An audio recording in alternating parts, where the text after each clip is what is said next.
Picture a city sealed in steel, floating in the open ocean, silent from afar yet teeming with life inside. It carries no roads, no sidewalks, no homes in the traditional sense. It's a world unto itself, cut off from the mainland for weeks, sometimes months, isolated yet entirely self sustaining. This isn't a cruise ship or a science station, it's a mobile stronghold, powered not just by twin nuclear reactors, but by something far more unshakable: human will. It is a floating citadel of order, pressure, and purpose.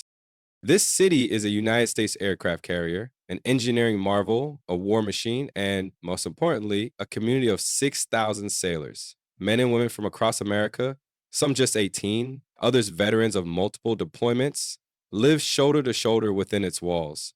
They endure long days and longer nights, sharing bunks, routines, and the weight of responsibility that comes with defending freedom on the high seas. Their lives unfold in shifts, in silence, in structure, and everything from meals to missions must run with relentless precision. Among the most iconic of these giants is the USS Nimitz, a vessel that tips the scales at nearly 100,000 tons and stretches more than 3 football fields in length. It is equipped to launch aircraft every 30 seconds and sustain combat operations from virtually anywhere in the world. Fueled by nuclear energy, it can circle the globe without a single refuel. But beyond its machinery, missiles, and metal, the Nimitz holds something deeper, something rarely captured in headlines or military footage. Because below the roaring flight deck lies a hidden world. Narrow passageways echoing with footsteps at all hours, berthing compartments stacked with bunks no bigger than a coffin, and kitchens where sailors prepare thousands of meals a day on a relentless time constraints. There are no camera crews down here, no cheering crowds, just the quiet hum of fans, the clatter of trays, and the whispered discipline of a force built not on spectacle, but on sacrifice. This is a part of the carrier most will never see. Not the glory of a jet taking off, but the human endurance it takes to keep it all running. This isn't a cozy mattress tucked in a quiet bedroom. It's not a space designed for comfort, privacy, or escape. It's a steel framed box, practical, tight, and utterly unforgiving. Known simply as the rack. This is where sailors aboard an aircraft carrier sleep, if you can call it that. These racks are stacked 3 high inside berthing compartments that cram anywhere from 60 to 100 sailors into a single room. Each sleeping space measures just 72 inches long and 26 inches wide, narrower than most doorways, with only 20 inches of vertical space between bunks.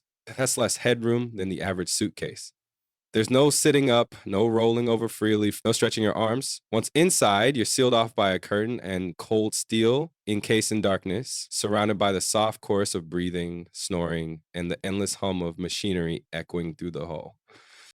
This is where sailors rest. This is where they reflect. This is where they lie, packed like books on a shelf, each one containing a private, silent story no one else can read.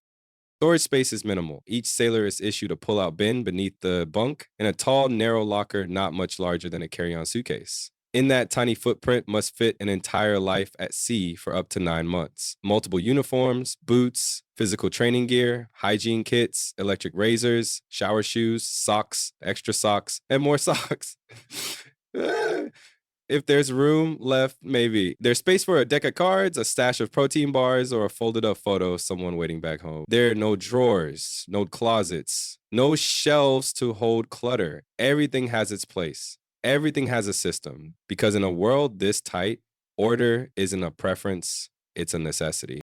Outside their racks, the ship never stops. It breathes and groans like a living creature. It shudders with the momentum of turbines, the rattle of catapults, the thunder of jets. Footsteps pound the deck plates at all hours. Metal doors slam open and shut. Orders are passed in clipped voices. Alarms sound, lights flicker. Time passes in shifts, not in sunrises and sunsets.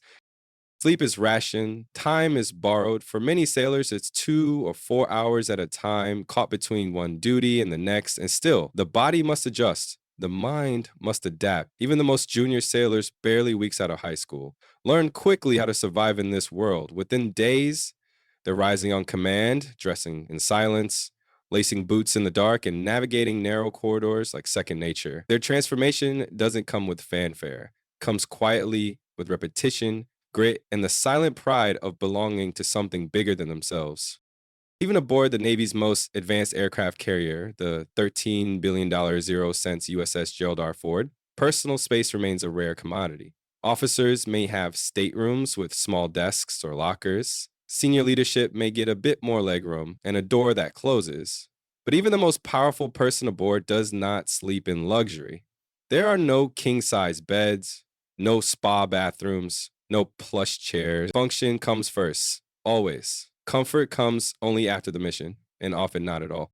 And yet, this very discomfort is what binds the crew together. Everyone sacrifices, everyone adapts, everyone gives something up. In a place where no one can retreat behind a door or disappear into silence, sailors learn to coexist in ways few civilians ever will.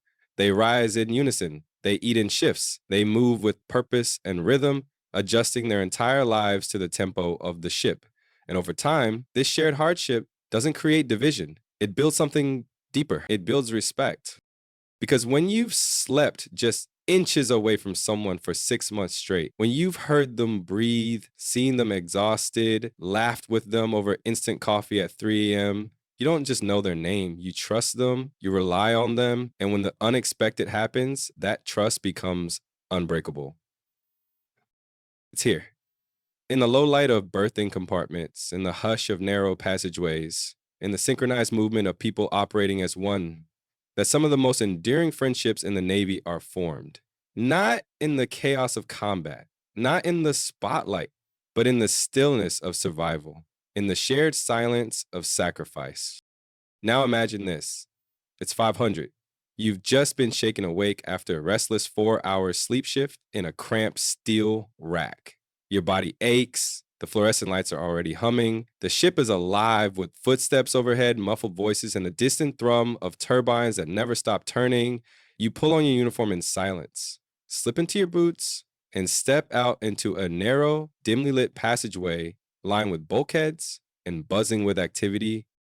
You're not heading to breakfast, you're heading to wait in line for a shower. Not a bathroom of your own, not even a stall you can lock, a shared facility for nearly 100 people. That's the daily rhythm of hygiene aboard an aircraft carrier. Every minute is rationed, every square foot accounted for. Privacy, it doesn't exist. Each berthing compartment, already crowded with racks stacked 3 high, is served by just 3 or 4 showers and a handful of toilets. These aren't comfort stations, they're tools. The stalls are cold, metal-framed boxes with rubber non-slip floors and thin plastic curtains that never fully close. They swing with the motion of the ship. There's no mirror for shaving, no soft towels, no thermostat to adjust the water. Some days it's scalding, other days it's barely warm enough to chase away the chill of steel. Everything is designed for speed and function. Sailors don't linger. There's an unspoken rhythm to the whole experience, an understanding, a flow, a mutual respect for the person waiting behind you. And so they've perfected what's known as the Navy shower. It's not about luxury. It's not even about refreshment. It's about survival and discipline. You step in, water on, a quick rinse, no hesitation. Water off, you soap, shampoo, scrub fast. Water on again, a final rinse, out, done. 2 minutes tops. The entire process uses just 3 gallons of water, a staggering contrast to the 60 gallons often consumed during an average civilian shower back home. Because out here, in the middle of the Pacific or the Persian Gulf, every drop of water matters.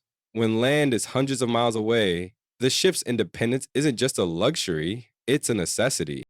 Fortunately, these carriers are equipped with advanced desalination systems, nuclear-powered technology that transforms seawater into fresh, potable water. Every day, tens of thousands of gallons are processed, ensuring the crew can drink, wash, clean, and maintain hygiene, even when they haven't seen land in weeks. It's one of the many unsung marvels of engineering aboard the carrier. Quiet, invisible, but vital. Still, even technology has its limits. On the USS George H.W. Bush, a vacuum-based waste system intended to improve efficiency repeatedly failed. Toilets backed up. Entire banks of restrooms were rendered inoperable. And when 6,000 people are living together in such close quarters, that's more than a minor inconvenience. It's a threat to morale, health, and operational readiness. So the sailors adapted because that's what they do. They rerouted to distant heads, washed using industrial sinks, and in the most extreme moments, resorted to bottles or buckets when no other options were available.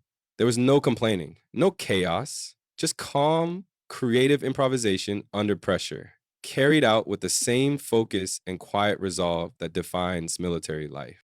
The Navy took the lesson seriously. On the next generation USS Gerald R. Ford, engineers and designers didn't just fix, they reimagined. The Ford class carriers introduced a bold shift: gender Nemo restrooms, replacing urinals with enclosed toilet stalls. For some, it was controversial, but for the Navy, it was pragmatic. With women now making up nearly 1 in 5 active duty sailors, the layout had to reflect reality. The change allowed for flexible reassignment, greater privacy, and more efficient space planning. It wasn't just modern, it was essential. Of course, maintaining these systems is no simple task. The vacuum-based toilet lines must be regularly flushed with acid to prevent clogging and corrosion. Each treatment costs an estimated $400,000. 0 cents, a figure that might seem absurd until you realize the alternative is mission-stopping system failure. Sanitation at sea isn't a footnote. It's mission critical. Because when you're living in a floating city with thousands of others, eating, sleeping, sweating, and working in shared spaces, cleanliness is about more than hygiene. It's about health. It's about order. It's about morale. A failure in the restroom isn't just uncomfortable, it threatens the psychological resilience of the crew.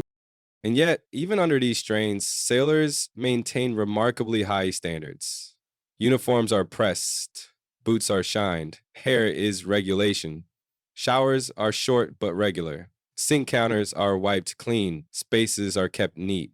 Not because someone is watching, but because it's a matter of pride. Cleanliness becomes discipline. Discipline becomes culture, and culture becomes survival. Survival, outsiders may never see it, civilians might never understand it, but to the men and women who sail these carriers, hygiene is more than just a routine. It's a ritual. It's a shared language of respect, structure, and dignity. It's a quiet, daily affirmation that even in the most confined, demanding, and grueling environments on Earth, they will uphold the standards of the uniform they wear.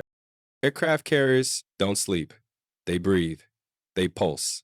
And they never stop moving. Whether in the middle of the Atlantic or drifting somewhere off the Pacific Rim, these steel giants operate around the clock. Planes are launched at dawn, reactors monitored at midnight, and repairs happen under red lit corridors at 3 a.m. For the 6,000 sailors aboard, every second matters. Every task matters. Huge tasks matter more than feeding the crew, because when you're running a warship 24/7, food isn't just a necessity. It's fuel, it's comfort, and it's morale wrapped in a hot tray, spread across 7 compact galleys, naval speak for kitchens.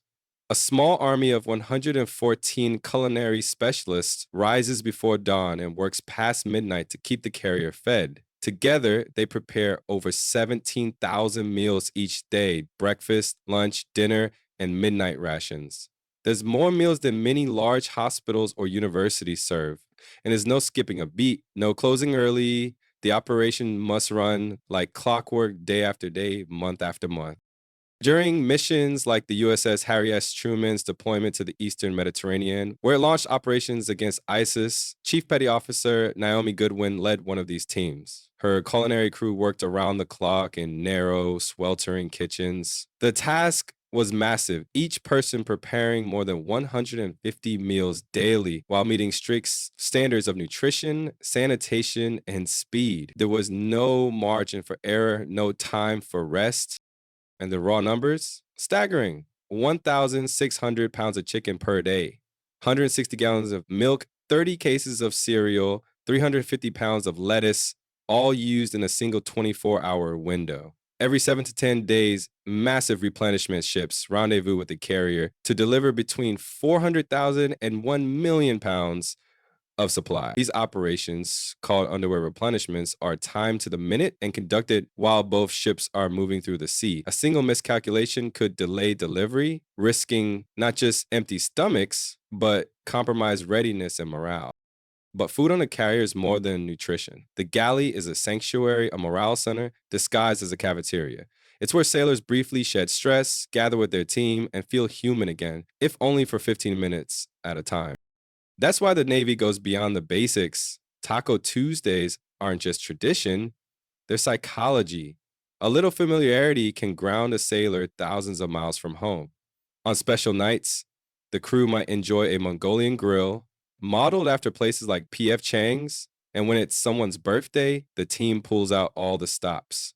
Tablecloths, wine glasses, prime rib or lobster, and a moment of recognition in a world where every day blends into the next. These meals are brief but powerful. They remind sailors that they are seen and valued.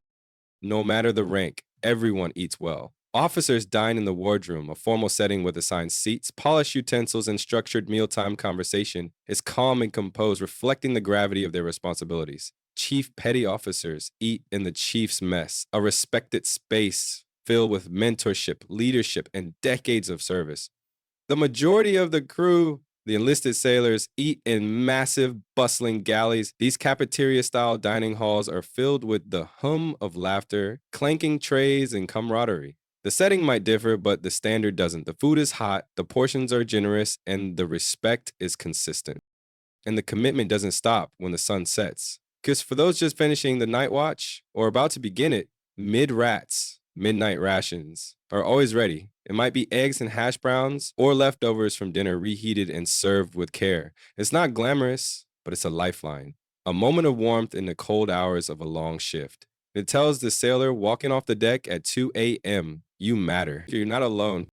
In a world of steel bulkheads and constant orders, the galley becomes something sacred, a place where hunger is met, but also where spirits are lifted. Because when you're on a ship that never sleeps, the people keeping you fed are the silent heroes behind the scenes, nourishing not just bodies, but the soul of the entire crew. Even a $13 billion zero-cent ship can break, no matter how sophisticated its systems, no matter how state-of-the-art its sensors, radars, or reactors, failures still happen. Vacuum toilets clog, air systems falter, circuit boards burn out, water pipes leak, ventilation shuts down, storms delay resupply missions, and sleep, already a luxury, is interrupted by alarms, rotations, or the low groan of machinery. It's not a matter of if something goes wrong, it's when. But through all of it, through every malfunction, delay, setback, or crisis, one thing never breaks: the people. Because the real engine of an aircraft carrier isn't its twin nuclear reactors. It's the 6,000 sailors aboard who keep the lights on, the gears moving, and the mission alive. Without them, steel is just steel. Without them, technology sits idle. Without them, the ship doesn't sail. It drifts. They come from everywhere: dusty farm roads in Kansas, crowded city blocks in New York, coastal towns in Maine, border towns in Texas, and small neighborhoods from Alaska to Guam. Some of them are 18, fresh out of high school, carrying nervous confidence and folded uniforms. Others are in their 40s, with battle ribbons on their chests and stories they don't often share. They are a cross-section of America, diverse in background, united in purpose. And together, they do the impossible. They operate nuclear reactors buried deep within the hull. They fuel jets while their carrier rocks in the middle of the ocean. They coordinate airstrikes with precision under pressure. They stand silent watches at 200, scan radar screens for threats, and repair equipment with hands numb from vibration and oil. And when something breaks, which it always does, they don't complain. They don't stall. They fix it. They fix everything. Even when they haven't slept, even when they haven't seen sunlight in days, even when they haven't spoken to their families in weeks, they do it while eating quickly, sleeping lightly, and adapting constantly to a ship that never stops moving. Because they know what's at stake, and they know who's counting on them. Captain Craig Sokola, who once commanded the USS Nimitz, knew this better than anyone. For him, command was never about standing above the crew, it was about standing among them. Leadership wasn't about volume, it was about presence. It meant knowing who was working below deck in the heat, who hadn't slept, who had missed a birthday back home. It meant walking the passageways, listening more than talking, and showing up where it mattered. Under his watch, the Nimitz didn't run 24/7 because the ship demanded it. It ran because the crew believed in the mission, and they believed in each other. In the end, it's not just the advanced systems or the steel plating that make an aircraft carrier formidable. It's the culinary specialists who serve 17,000 meals without pause. It's the engineers who dive elbow deep into malfunctioning valves in the middle of the night. It's the aviation techs who repair jets with blistered hands and tired eyes. It's the junior sailors who stay up late folding uniforms for inspection. It's the chiefs who never leave until their division is squared away.